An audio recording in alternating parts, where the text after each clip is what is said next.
What if a battle was never meant to be won? What if the goal was not victory, but suffering? In 1916, during World War I, one of the longest and most brutal battles in human history began. A battle where land did not matter, where progress was measured not in miles, but in lives lost. Welcome to History Ledger, a place where history is not just told, but felt. Tonight, we go deep into the shattered fields of Verdun, where over 700,000 soldiers would fall for just a few miles of land, where the earth itself was torn apart by endless artillery, and where men were sent not to win, but to endure. This is the story of a plan conceived by Erich von Falkenhayn to bleed France white, and a story of resistance led by Philippe Pétain, who made one promise: they shall not pass. For 10 months, Verdun became something more than a battlefield. It became a test of courage, of endurance, and of how much suffering human beings can survive.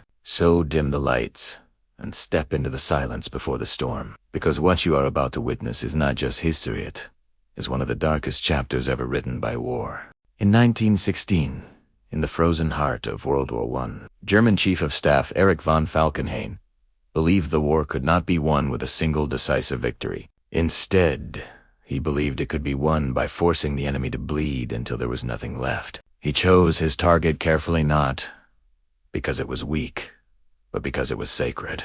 The ancient fortress city of Verdun had long stood as a symbol of French strength, guarded by powerful defenses, including Fort Douaumont. Falkenhayn knew that France would never abandon Verdun, no matter the cost, and that made it the perfect trap. His plan was not to capture the city quickly, but to force France into a battle of attrition, drawing in soldiers again and again until the nation itself collapsed under the weight of its losses. On February 21st, 1916, that plan began. Dawn never truly came. Instead, the sky exploded as over 1,000 German artillery guns opened fire at once. Shells screamed through the air and tore into the earth, destroying forests, collapsing trenches, and burying soldiers alive. Within hours, more than 1 million shells fell, turning the battlefield into chaos.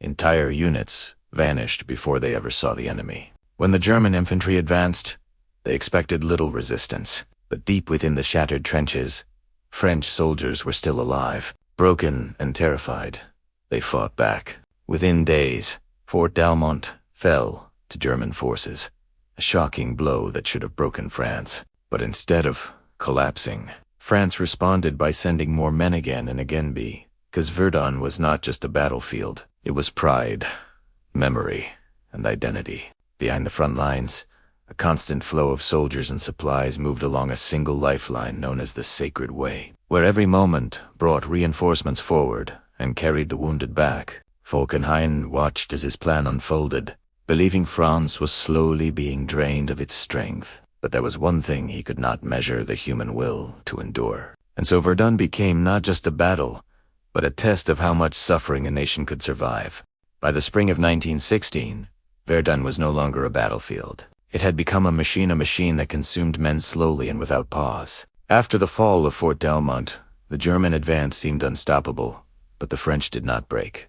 The battle settled into a brutal rhythm of attack, counterattack, and endless shelling. The landscape itself disappeared under the violence, transformed into a wasteland of craters filled with mud, water, and the remains of the dead. The soldiers who fought here, known as the Poilus, endured conditions almost impossible to survive. Their trenches collapsed under constant bombardment, and when it rained, the ground turned into thick mud that trapped them in place.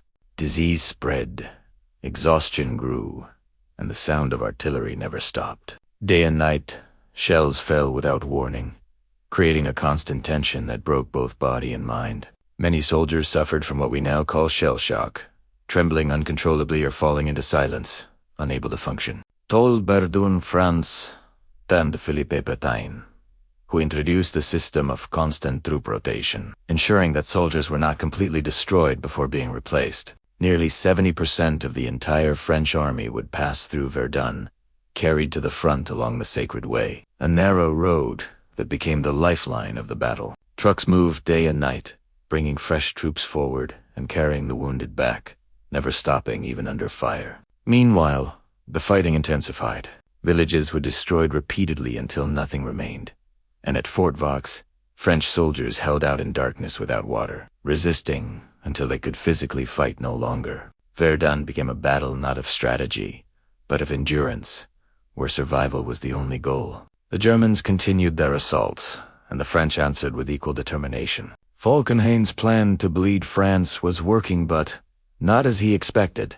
France was not collapsing. It was enduring. Every loss was met with resistance, and every attack with defiance. The line held, not because it was strong, but because it refused to break. And so the battle continued, through heat, rain, and exhaustion, as men fought not for victory, but simply to survive one more moment. By the autumn of 1916, the battle for Verdun had lost all sense of time, reduced to a cycle of bombardment, attack, and fragile silence. For nearly 10 months, the fighting continued without mercy, yet the line still held. Falkenhayn's plan had been to force France into collapse, but instead, both sides had been drained. German attacks slowed, and their momentum faded under the weight of immense losses. French forces, sustained by constant reinforcements, began to push back, slowly reclaiming lost ground. Positions that had been fought over 4 months were retaken, including Fort Douaumont, which became a symbol not of victory, but of endurance. Soon after, Fort Vaux was also regained, but there were no celebrations. The land had been destroyed beyond recognition, and entire villages had vanished. By December 1916, the battle was over, and Verdun remained in French hands. On paper, it was a victory, but the cost told a different story. Over 700,000 casualties had been suffered for just a few miles of land. Verdun did not change the map, but it changed how war was understood not as glory, but as endurance and suffering. After the war, the Douaumont ossuary was built, holding the remains of over 130,000 unidentified soldiers, both French and German. Inside, there are no names, no nations, only silence. Verdun became a symbol of what happens when war becomes a matter of survival rather than reason. A place where men fought not to win, but because they had no choice. Verdun did not end with victory. It ended with silence. A silence filled with memories of men who never returned. A silence that still lingers across the scarred fields of Verdun. More than 700,000 lives were lost in a battle that changed almost nothing on the map, but changed everything about how war is remembered. Inside the walls of Douaumont Ossuary, thousands of unknown soldiers rest together, with no names and no nations. A reminder that in the end, war does not choose sides. If this story made you pause, if it made you feel the weight of history, then there is more waiting for you, more forgotten battles, more untold stories, and more moments where humanity stood on the edge. Watch the next story on your screen, because history is not just the past, it is a warning. Thank you for watching History Ledger. And if you haven't subscribed yet, this is your invitation, because the next story might be even more powerful than this one.